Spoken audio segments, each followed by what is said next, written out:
اهلا بحضراتكم من جديد في ديوان المظالم، والمظلمه الخامسه معانا النهارده وردت الينا من السيد علي عبد الحميد الخولي من قريه الرمليه مركز طنطا محافظه الغربيه. كل اللي بياخدوا 155 جنيه معاش نتيجه شهاده معوقين من حدث تعرض له، وبعدين اشتغل على توك توك، عمل له سائق واشتغل سائق على توك توك، واثناء عمل على التوك توك تم قطع المعاش عنه. تعالوا نتابع نشوفه بيقول ايه.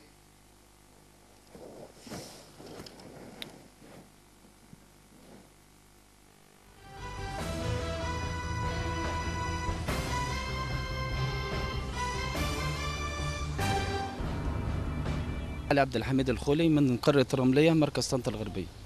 الموضوع يا حاج الموضوع اللي انا كنت بقبض معاش المعوقين، معاش التضامن، كنت بقبض 155 جنيه والمعاش اتشال، فانا عايز اعرف المعاش اتشال. بقى له سنة دلوقتي. ليه السبب حضرتك عشان كنت شغال على توك توك، كان واحد جايب لي توك توك بسترزق منه يعني، ودلوقتي حضرتك صاحب التوك توك خده، فانا دلوقتي ما عنديش ولا حيازة ولا عندي ارض، فبطالب. اتشال عشان مصدر ولا عشان عشان المصدر اللي انا شغال على توك توك، ان انت جالك مصدر دخل يعني؟ اللي انا جالي مصدر دخل. حضرتك كنت انا بقبض 155 جنيه. قرار الطب نسبتك ايه؟ القرار الطبي اللي كان طالع من المستشفى المنشاوي كان طالع 75% إعاقة. طبعا نسبة الإعاقة أنا معايا شهادة إعاقة من 92 شهادة الإعاقة. فدلوقتي أنا بطالب إن أنا يا المعاش بتاعي يرجع لي تاني، يا إما أشوف وظيفة عشان أصرف منها على عيالي. أنا دلوقتي ما عنديش مصدر رزق.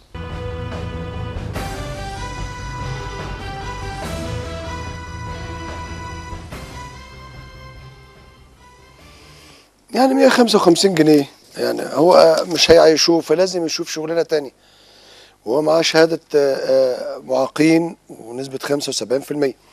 في مظلمه ايضا مرتبطه يعني بالمسؤول اللي هيرد الاستاذه منى عبد الرحمن، خاصه بمصطفى فتحي مصطفى، بيتحدث نيابه عن اخوه ايمن فتحي مصطفى فتحي اللي هو اصيب بجلطه في عينه اليسرى، وكان بيعمل مبيض محاره ويعاني من بعض امراض مثل التهاب في المراره او في المراره وهذه الامور. تعالوا نتابع مصطفى فتحي مصطفى بيتكلم عن اخوه اللي هو ما قدرش اساسا يحضر للتسجيل، ونشوف الاستاذه منى مدير الضمان في الغربيه هتعمل لنا ايه. نتابع.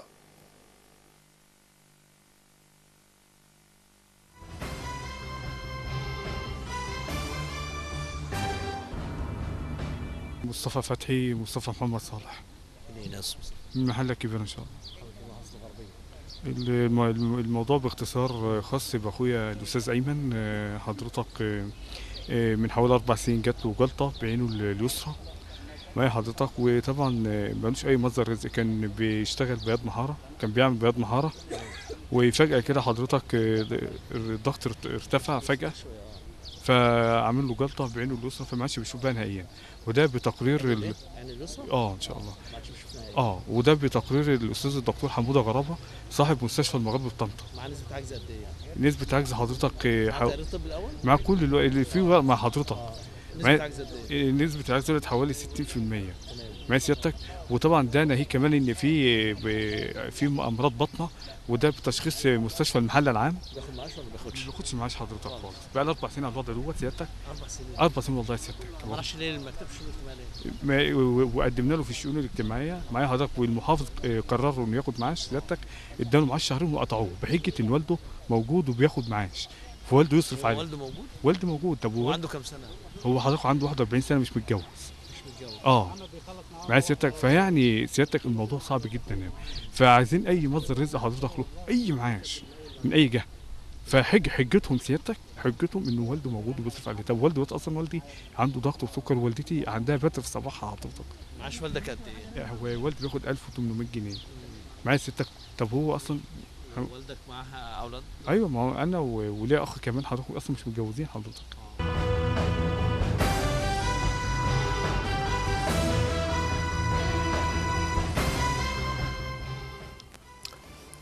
حاجه تحزن بجد. يعني الحاله الاولى اللي هو علي عبد الحميد الخولي من حصه شبشير، كله بيعاني وبيشتكي عشان 155 جنيه او حتى 200 جنيه. والتاني ايضا مبيض محاره وحصل له مشكله في عينه ما عادش بيشوف، ايضا بيدور. طب ما الدوله لازم تراعي حالات الناس دي. يعني هو ايه ان مواطن الدوله تساعده في الشهر او تقف جنبه ب 200 جنيه؟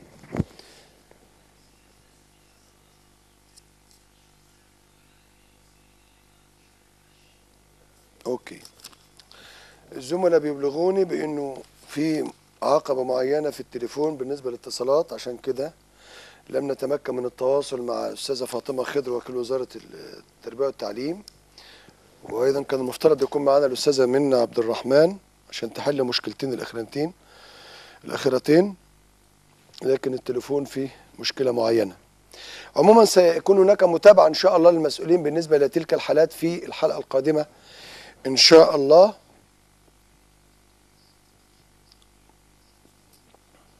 إن شاء الله. وبنوه الناس أهالينا سكان مدينة طنطا تنويه مهم جدا لسكان مدينة طنطا بأنه شركة المياه بتعلن بأنه سيتم قطع المياه النهاردة عن مدينة طنطا بدءا من الساعة 11 مساء حتى الساعة 4 فجر يوم الأحد. يعني الليلة دي، هذا الليل اللي بدأ الآن، المياه هتقطع فيه من الساعة 11 بالليل لغاية الساعة 4 الصبح. فنرجو من أهالينا في مدينة طنطا إن هم يدبروا احتياجاتهم من المياه خلال تلك الفترة، علشان المياه هتقطع من الساعة 11 بالليل، 11 بالليل يعني بعد 5 ساعات لحد 4 الفجر. كده انتهت الحلقة، وإن شاء الله بنستقبل أهالينا المحترمين أصحاب المظالم يوم الثلاثاء القادم الساعة 2 ظهرا في مقر ديوان المظالم في قناة الدلتا في طنطا. وكده الحلقة انتهت. تحية لكم من فريق العمل، وهذا شاكر عمارة يحييكم في أمان الله. شكرا لكم.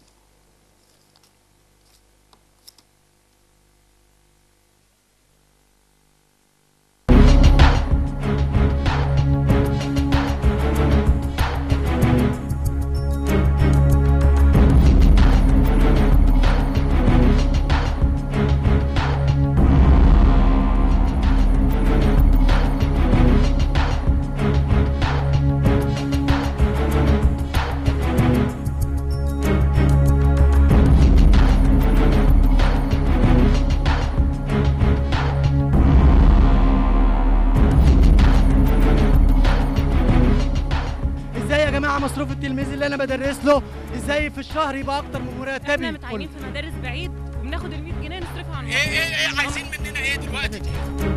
تعبت والله ما انا عارف، انا مش فاكر. مش عايزة اكل وعايزة الصورة دي معمولة ليه؟